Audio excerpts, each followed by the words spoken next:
Thank you. I'd like to now recognize my friend from Oregon, Ms. Bonamici. Thank you, Mr. Chairman. Thank you to the ranking member, and thank you to the witnesses. I agree with Representative McBath with the question, why is this committee focusing today on attacking diversity, equity, and inclusion when there's so many issues in higher education and other fields that need urgent attention? As you heard, starting at 1 o'clock this morning in the dark of night, the House Rules Committee met to push forward not a big, beautiful reconciliation bill, but a big, bad reconciliation bill. The headline was, "Wealthy Gain, Low-Income People Lose from GOP Mega Bill." That was the news this morning.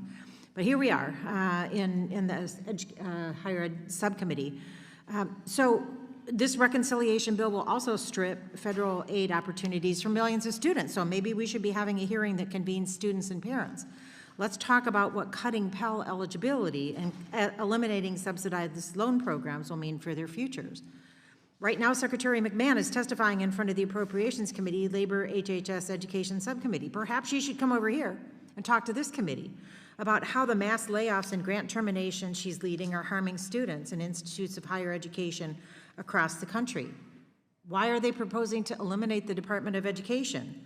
Let's ask her how the Small Business Administration is going to manage a $1.6 trillion student loan portfolio when, number one, that's not the SBA's mission, and more than 40% of the SBA staff has been laid off. That would be a good thing to talk about today. But instead, the committee majority is continuing to villainize DEI policies and programs to advance a fundamentally misguided and hypocritical narrative.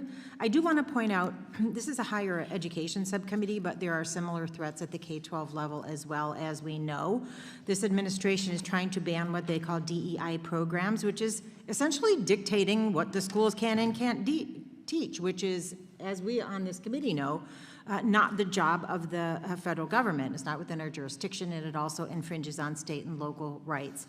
Also, DEI is a vague term. As we know, that has been recognized in this building and in the courts.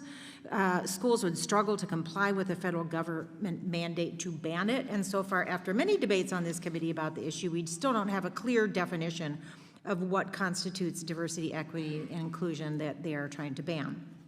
So if my colleagues who are complaining about DEI truly cared about equality of opportunity and student civil rights, they would support the Office for Civil Rights within the Department of Education, but they've already cut the OCR staff, and many want to defund and dismantle the department entirely.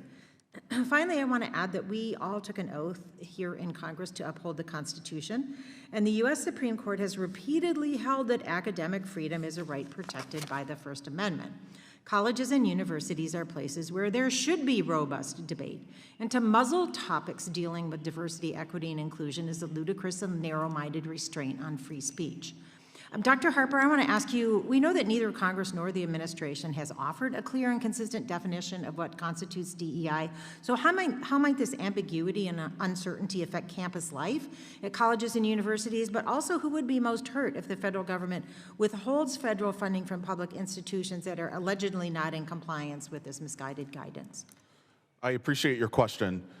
So regarding the ambiguity, it has created such a frenzy on many campuses, institutions that were doing honest, law-abiding work to make campuses safe, equitable, and inclusive for all students and all employees. So now folks are scrambling to figure out how to continue to do that work without exacerbating existing inequities and being complicit in the creation of new inequities in the absence of those policies, programs, and protocols.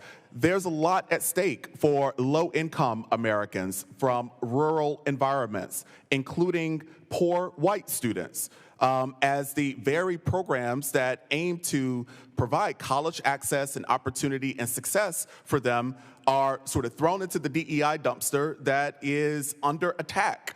All right, it's not just, DEI programs aren't just about students of color. They're also about veterans. They're also about equitably serving students with disabilities. So, you know, really all of those populations that make campuses diverse are at risk of being even further underserved by those institutions.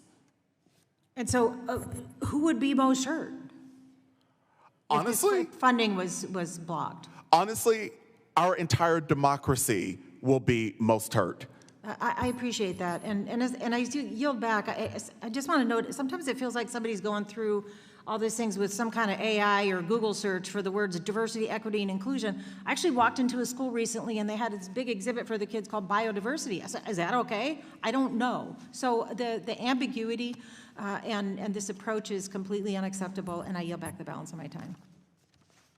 Thank you.